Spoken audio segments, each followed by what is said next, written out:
ہم عن اللغو معرضون، وہ لوگ جو فضول باتوں سے، لغویات سے اپنا منہ پھیر لیتے ہیں، فضولیات سے۔ ہمارے ہاں نا بہت سارے لوگ ایسے ہیں جو بلا وجہ ان چیزوں میں دلچسپی لیتے ہیں جو ان کے مطلب کی نہیں ہے، ان کے مطلب کی مطلب آپ کے جیسے ملے کہتے ہیں کیا حال ہے، ٹھیک ہے جی، بچوں کا کیا حال ہے، ٹھیک ہے، بچے کتنے ہیں؟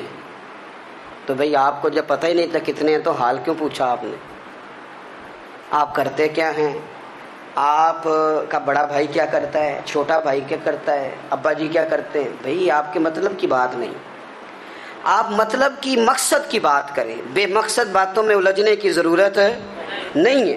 دیکھیں، اپنا ادارہ میں چلاتا ہوں، اپنا گھر آپ چلاتے ہیں، اپنی ڈیوٹی آپ کرتے ہیں، آپ کو زیادہ بہتر پتہ ہے کہ آپ اپنا گھر کیسے چلا رہے ہیں، مجھے زیادہ بہتر پتہ ہے کہ میں مدرسہ مسجد، مجھے زیادہ بہتر پتہ ہے اس کے اندر کون سی اصطلاح کس طرح کرنی ہے، یہ مجھ سے زیادہ بہتر کوئی بندہ جانتا نہیں۔ اب ہم کیا کرتے ہیں، جب ہم دوسرے کے کام میں مداخلت کرتے ہیں تو دو نقصان ہوتے ہیں، ایک تو اس کے ساتھ ہمارا رائے کا اختلاف ہو جاتا ہے، اور دوسرا ہمارے اپنے بہت سارے کام رہ جاتے ہیں، کیونکہ ہماری توجہ ہی دوسرے کی جانب تھی، اپنے بڑے سارے کام رہ جاتے ہیں۔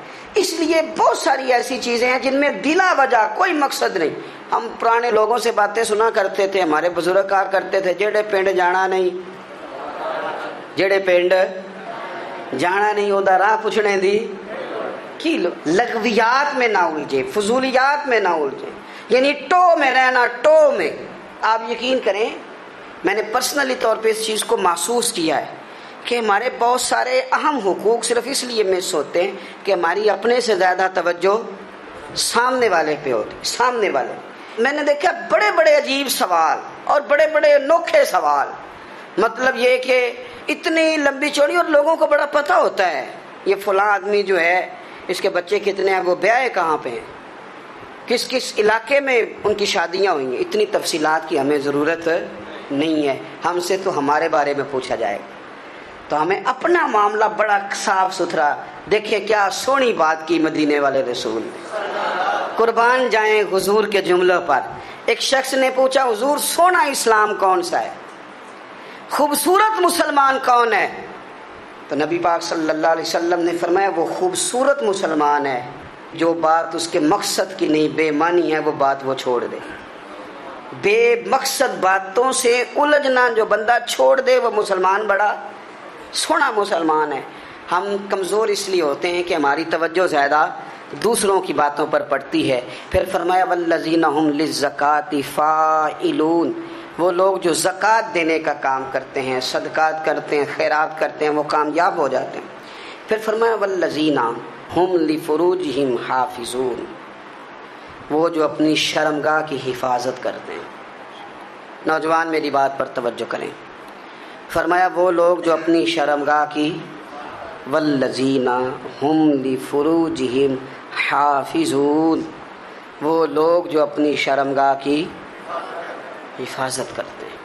حضور غوث پاک رضی اللہ تعالیٰ عنہ فرمایا کرتے تھے دو چیزیں انسان اپنی سنبھال لینا، ایک پیٹ اور ایک شرمگاہ، تو فرماتے تھے ولایت اس کے بڑی قریب آ جاتی۔ ہم نہ ان لذات میں الجھ جاتے، سیانے سیانے بندے، روٹی کمر سیدھی کرنے کے لیے کھانی چاہیے، زبان کے ذائقے کے لیے نہیں کھانی چاہیے۔ یہ زبان کا ذائقہ لگ جائے یہ کہیں کا نہیں چھوڑتا انسان۔ اپنی شرمگاہ کی جو لوگ حفاظت کر لیتے ہیں، کوئی بڑے سے بڑا گناہ کرنے سے بھی بندہ کافر نہیں ہوتا، بندہ کفر کرنے سے کافر ہوتا ہے۔ گناہ بڑے سے بڑا کرنے والا بھی گناہ گار ہے، کافر نہیں۔ لیکن بعض گناہ ایسے ہیں جو جس وقت بندہ کر رہا ہوتا ہے اس وقت وہ مومن نہیں ہوتا۔ میرے نبی کریم صلی اللہ تعالیٰ علیہ وسلم نے فرمایا جب کوئی شرابی شراب پیتا ہے اس وقت مومن نہیں ہوتا، جب کوئی چور چوری کرتا ہے تو اس وقت مومن نہیں ہوتا، اور جب کوئی زانی زنا کرتا ہے تو تب وہ مومن نہیں ہوتا۔ اتنی دیر کے لیے اس کے دل سے ایمان نکال لیا جاتا ہے کہ جو ہمارے لڑکے بن سنور کے نکلتے ہیں، یہ جو میک اپ کا خرچہ لڑکیوں کے برابر لڑکوں کا ہوتا جا رہا ہے، یہ جو لڑکے بھی رات کو چہرے پر کریم لگا کر کے سوتے ہیں، یہ بتا سکتے ہیں کہ مقاصد کیا ہے؟ بتا سکتے ہیں؟ یعنی بچے بھی بغیر شیمپو کے بال نہیں دھوتے، مثلا کیا کرنا ہے آپ نے اس کا؟ بڑی بڑی قیمتی چیزیں جو ہیں وہ آپ نے رکھی ہوئی ہیں، مقصد کیا ہے؟ یہ جو ہمارے بچے بن سنور کے نکل رہے ہیں تو کیا دعوت دے رہے ہیں سوسائٹی کو؟ شارٹ نکرے پہن کے جو نکلے ہوئے ہیں، اریاں لباس پہن کے نکلے ہوئے ہیں۔ اقبال نے کہا تھا دیار مشرق ہوس میں غلطاں، شباب اریاں شراب عیسیاں، جسے بھی دیکھو غری کے عیسیاں، ہم ایسی تہذیب کیا کریں گے؟ شباب اریاں، تم نے اپنی جوانی ننگی کر ڈالی ہے ساری، معاذ اللہ۔ کن مقاصد کے لیے؟ میں وہ اعداد و شمار بتا نہیں سکتا۔ ہمارے ہاں گند سستا ہو گیا ہے، لوگوں نے گناہ تک پہنچنا آسان بنا دیا ہے۔ آپ دیکھ لیں گندگی دروازے پہ اور گند موبائل میں، کیسے بچائیں ان بچوں کو؟ کیا کریں؟ کلیجے پھٹتے ہیں۔ کبھی باتیں سوچتے ہیں تو سوچتے ہیں آنے والی نسل کو کہاں لے جائیں، کہاں چھپائیں، کیا ایسا کریں کہ یہ بچ جائیں، خدا را قربان جائیں حضرت عثمان غنی پر۔ مصنف ابن ابی شیبہ میں صحابہ فرماتے ہیں حضرت عثمان غنی نا بڑے مالدار تھے۔ مال آتا ہے تو لوگ عیاش نہیں ہو جاتے، مال آتا ہے تو لوگوں کی خواہشات بہت بڑھ نہیں جاتی۔ بڑے مالدار تھے، مالدار بھی تھے اور سونے بھی بڑے تھے۔ حضرت اسامہ بن زید کہتے ہیں میں نے زندگی میں اتنا سونا بندہ نہیں دیکھا جتنے حضرت عثمان غنی خوبصورت تھے، پیسہ بھی حسن بھی۔ لیکن فرماتے ہیں کہ حضرت عثمان غنی سب سے بڑھ کر اپنی شرمگاہ کی حفاظت کرنے والے اور سب سے بڑھ کر صلہ رحمی کرنے والے، رشتہ داروں سے اچھا سلوک کرنے والے، حیا والے، شرم والے، پاکیزگی والے۔ آپ کا ذہن ہے، آپ صبح اٹھتے ہی ذہن بنا لیں کہ میں نے آج اتنا سبق پڑھنا ہے، آج اتنی تفسیر دیکھنی ہے، اتنی عبادت کرنی ہے، فلانی نعت میں نے دیکھنی ہے، فلاں خیر کا کام کرنا ہے، فلاں آدمی کے ساتھ نیکی کرنی ہے۔ صبح ذہن بنا لیں، آپ کا ذہن وہی کام کرنے لگے گا۔ لیکن اگر صبح اٹھتے ہی ذہن میں گندگی ہے، رات کو سوتے ہی معاذ اللہ ذہن میں وسوسے ہیں، تو پھر سارا دن وہی چکی چلے گی، وہی انداز رہے گا۔ تھوڑا سا آپ کو اس کی نگرانی کرنی ہے، تھوڑا سا۔ فحاشی، عریانی یہ تیزی سے پھیل رہی ہے، تیزی سے گندگی لوگ کشید کر کے لاتے ہیں۔ اور حیا کا مطلب صرف اتنا ہی نہیں ہے آپ زنا اور بدکاری سے بچیں، آپ اپنی زبان کو بھی حیا والا بنائیں۔ کوئی کچا کمزور جملہ، گندی بات، گالی کبھی بھی زبان پہ نہ آئے، آپ کا انداز حیا والا ہو۔ بے باک ہو جانا، بے باک بولنا، میں باریکی سے اس بات کو سمجھتا ہوں اور میں آپ کو بہت ساری بزرگوں کے ارشادات کا نچوڑ عرض کرنے لگا ہوں۔ آپ اپنا ذہن صاف کر لیں، آپ کے بہت سارے کام ویسے ہی صحیح ہو جائیں گے، کیونکہ ہمارے دین کے اندر زیادہ اجر نیتوں اور ارادوں پہ ملتا ہے۔ آپ کے جو اندر کی پاکیزگی ہے وہ بہت سارا فضل لاتی ہے اللہ کا، اور اگر دل ہی نہ پاک ہو، ذہن ہی نہ پاک ہو، تو وہ خیر کی چیزیں کس طرح کر کے داخل ہوں گی؟ اپنی شرمگاہ کی قربان جائیں۔ نوجوانوں ذرا غور کرنا، میرے نبی کریم صلی اللہ تعالی علیہ وسلم کے بارے میں حضرت عائشہ صدیقہ فرماتی ہیں کہ عرب کی کنواری لڑکیاں بڑی حیا والی ہوتی تھیں، لیکن اللہ کے پیارے رسول صلی اللہ علیہ وسلم عرب کی کنواری لڑکیوں سے بھی بڑھ کر حیا والے تھے۔ یہ ہمارے بچے مذاق میں ہمیں کئی دفعہ کہتے ہیں شادی کرا دو، شگل میں کہہ دیتے، ابا کو کہہ دیتے ہیں، ابا کو منہ پہ آ کے کہہ دیتے ہیں، کہتے ہیں یہ بڑا بھائی مصیبت بن گیا ہے، یہ ہٹے گا تو ہماری باری آئے گی۔ آپ کچھ ایسی باتیں کر رہے ہیں، کچھ ایسے انداز آپ اختیار کر رہے ہیں جو وزادار لوگ کرتے نہیں۔ شرم و حیا سے وہ چیزیں ڈھل جاتی ہیں، جو باتیں ہمارے بچوں کی زبانوں پر بے باکی کے ساتھ آنے لگی ہیں۔ اور میں آپ کو ایک عقلی بات عرض کرتا ہوں، آپ اپنی زبان سے جو جملے خود ادا کرتے ہیں وہ جملے آپ کے دل پر بھی اثر کرتے ہیں۔ اگر آپ غلط بات بار بار کریں گے تو آپ کا دل بھی غلط بات کی طرف مائل ہو جائے گا۔ آپ 10 بار 15 بار 20 بار کوئی خیر کی بات کریں، خیر کی، تو آپ دیکھیں گے آپ کا دل بھی خیر کی طرف مائل ہو جائے گا۔ آپ خیر کی باتوں پر اپنے آپ کو لائیں، اچھی باتوں پر اپنی توجہ لائیں، آپ کا دل بھی اچھائی کی طرف مائل ہو جائے گا۔ کفل کا ایک واقعہ ترمذی میں ملتا ہے، ایک شخص کفل نام کا تھا بنی اسرائیل میں، ایک عورت مجبور تھی، اس کے بچے بھوکے تھے، تو کفل نے اسے مائل کر لیا کہ تو میرے ساتھ گناہ کرے گی تو پھر میں تیرے بچوں کی روٹی تجھے دوں گا. تو وہ عورت پہلے تو بیچاری نہ مانی، لیکن بچوں کی بھوک دیکھ کے مجبور ہو گئی. جب کفل کے قریب گئی نا وہ عورت، اس نے دروازے سارے بند کر لیے. ترمذی شریف میں اس کا واقعہ موجود ہے.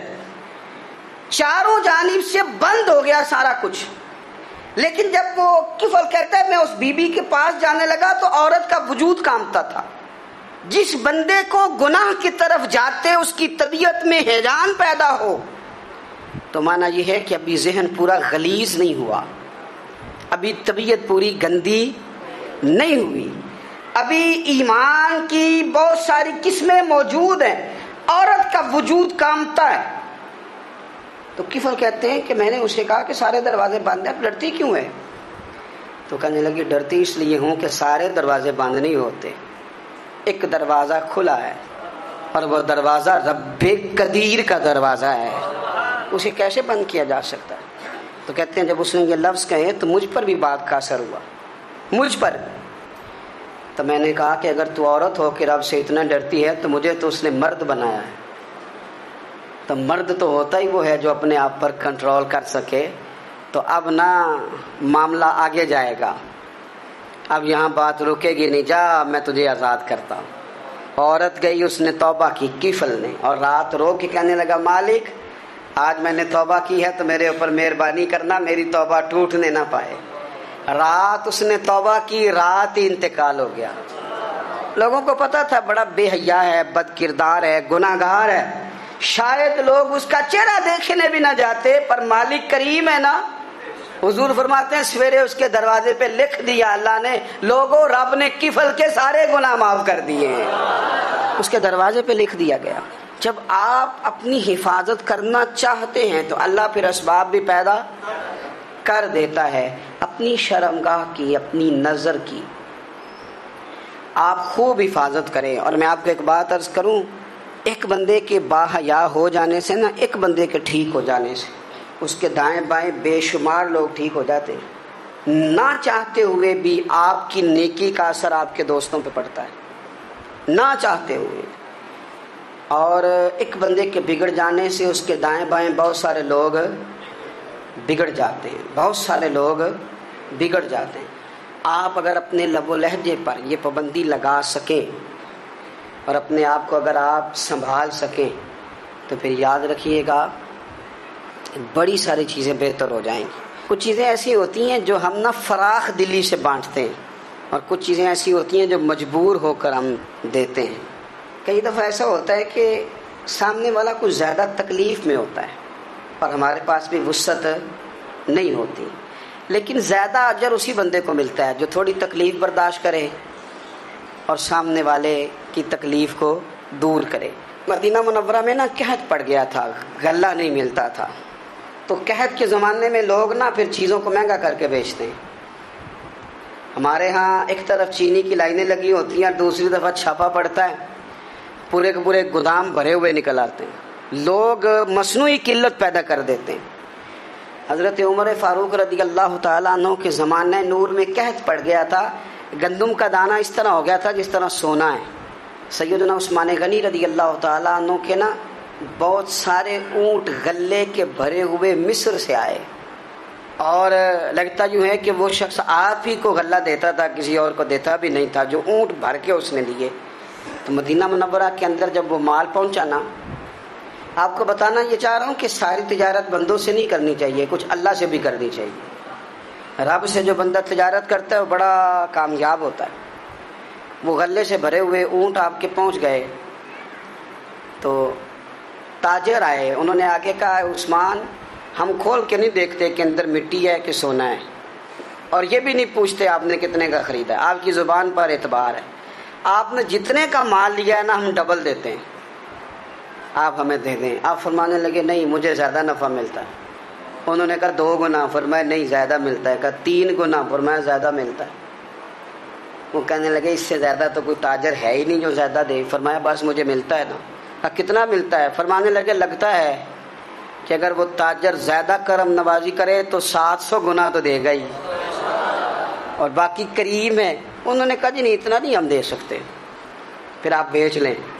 یہ بات ہی سمجھ میں نہیں آتی. لوگ چلے گئے تو حضرت عثمان غنی مال اٹھا کے مسجد کے دروازے پہ لے گئے. جا کے کہنے لگے اے عمر اعلان کر دیں جس غریب کو گندم کی ضرورت ہے. آسانی کے دور میں نہیں، دقت کے دور میں، جب لوگوں کو مل نہیں رہی چیز، جس کو ضرورت ہے وہ آئے اور آ کے لے جائے. جب جناب عثمان غنی کے اس غلے کا اعلان ہوا تو تاجروں کو اب مسئلہ سمجھ میں آیا کہ یہ 700 گنا کو بندہ نہیں دے رہا، یہ رب کریم عطا فرما رہا ہے. میرے عزیز کچھ سودے رب کے ساتھ بھی کریں. اگر کوئی بڑا ضرورت مند دروازے پہ آ جائے نا تو پھر اپنا نفع نقصان نہیں سوچنا، پھر تو رب کے ساتھ تجارت کرنی ہے. ضرورت مند کی ضرورت کا لحاظ کرنا یہ نہ مسلمانوں کے ایک دوسرے کے قریب کرے گا. ہم کون ہوتے ہیں کسی کی حاجت پوری کرنے والے، ضرورت پوری کرنے والے؟ کرنے والا تو اللہ ہے. تو اگر رب ہمیں کبھی وسیلہ بنائے، ذریعہ بنائے، تو پھر ہمیں ذرا نا خوش دلی سے بننا چاہیے، ذوق اور شوق سے بڑھنا چاہیے. پھر ہمیں کمزور نہیں پڑنا چاہیے.